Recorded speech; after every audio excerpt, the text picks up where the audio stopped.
Welcome to another UniPhi training video. This video will cover adding a resource to UniPhi. UniPhi has three types of entities that can relate to each other: an organization, a site and a person. In this video, a person for an organization will be created. Make sure you are looking at the Resources tab. Then press the Add Resource button. Enter all the relevant information relating to the person that you are adding. It is useful to have as much information as possible, though information can be updated at any time.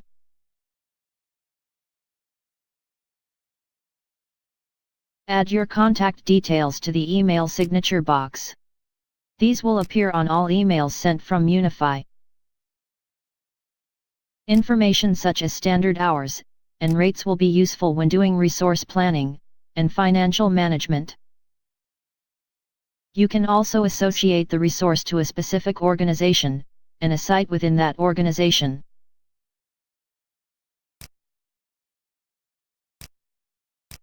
Once you have entered all of the resource information, press the Save button and your resource will appear in the resource pool. For more help, visit any of these support websites or call us for more info.